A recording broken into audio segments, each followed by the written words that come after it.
Hello, everyone.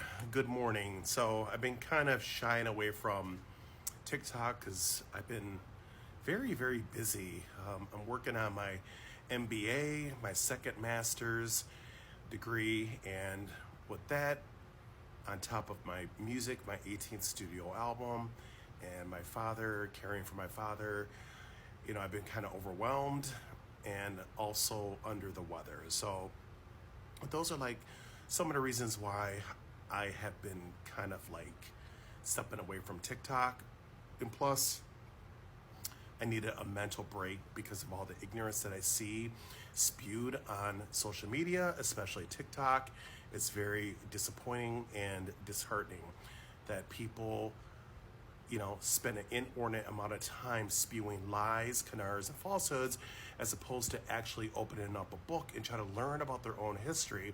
And then when you show them evidence of history, they either hurl epithets, block you, engage in cognitive dissonance, rationalize, justify, gaslight, all those different things, because basically those behaviors are defense mechanisms. You don't want to accept that you're wrong. Instead of being a man and woman, say, you know what? The bigger person, the mature person, I didn't know that, so I need to learn more about my history. No, they prefer to do the polar opposite and remain ignorant. And you can have a mountain of evidence to prove that they're wrong. They don't want to accept defeat. They have a problem with conceding and or capitulating that they lost this war. That's how some cats are, they operate on TikTok. But anyway, so let me just talk real quick about The Breakfast Club. I don't care for the show, never have, never will. A lot of these interviewers, to me, are very reductive. They ask ridiculous questions. They obviously have not done their history. So watching the interview with Tyla, the popular young pop vocalist, or I guess you would call her a vocalist. She's a singer, entertainer. I don't really listen to her music. I mean, I've heard a couple of songs, but I don't really follow her. But her music is actually very good. It's very catchy and poppy, whatever. And on The Breakfast Club, they broached the question about her identifying as colored. And she looked back at her publicist or her PR person, whoever that individual was in the background, which you could not see. That person discouraged her from answering the question. My thing is, how is that relevant to her music? Like, I understand that people have questions and they want to kind of probe certain things, but you already know it's going to be a controversial topic. Like, don't showcase your polemicism. Don't do that. It's just, to me, it's very, very cringy. It says a lot about your character. It's not a good look. It looks unprofessional. Like, stop being so polemical in your interviews because you want to, increase your ratings. Just stay pertinent to the topic at hand. That is her music. Let's just talk about her music. But no, you had to talk about the colorism thing, or her identifying as colored, which in South Africa is not considered an epithet. Here in America, our history does not define the rest of the world. I get so sick and tired of people acting like America is supreme. Like, everything in terms of people's identities, or I should say identity politics, center around American history. No, it does not. This is a large world. Actually, America is Lilliputian compared to the rest of the world. So please get out of that mindset thinking that every person that's from different countries has to defer to our BS, limited and rigid and incorrect racial categories. Tyla is a very proud mixed race person. She embraces all of her ethnicities. So stop trying to force her into one monoracial group just so you can feel better about your insecure self. So let's look again at history, shall we?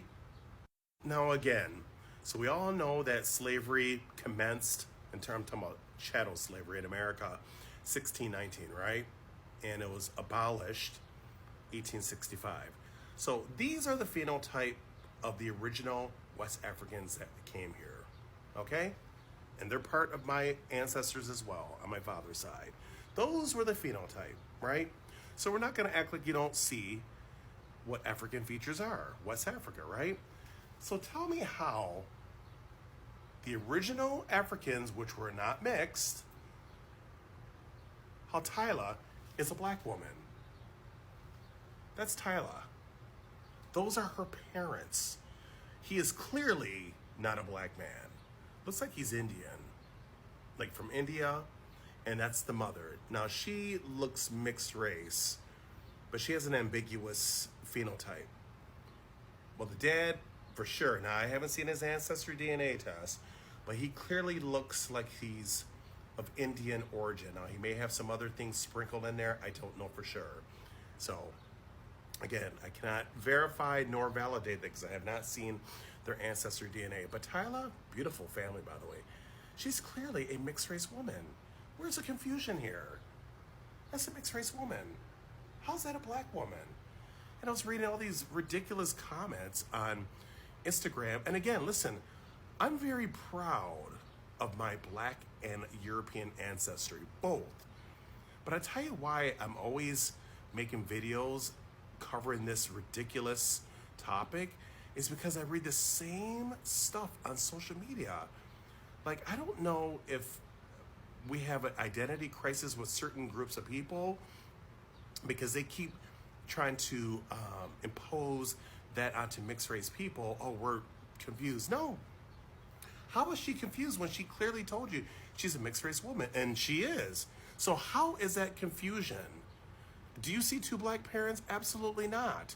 That's a mixed race woman, and she's very proud. But I get it, because she's very attractive and successful and talented, people want to claim her exclusively as their own so they can feel better about themselves. Listen, all groups have talent and charisma.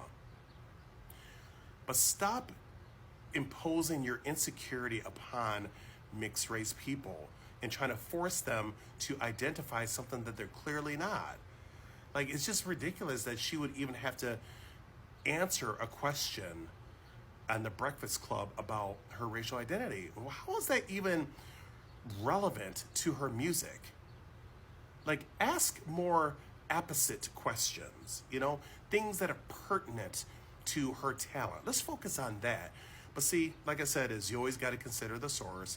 I mean, this is the Breakfast Club, and, you know, a lot of the interviewers, you can tell they're not well educated.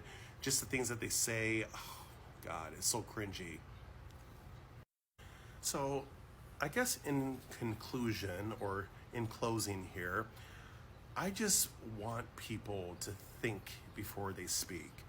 Like, do your research, your due diligence. Stop, you know, just spreading false, ignorant information, doctrineerism, because you want to feel better about yourself.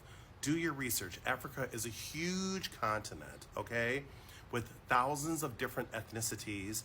It's an amalgamation of different ethnicities.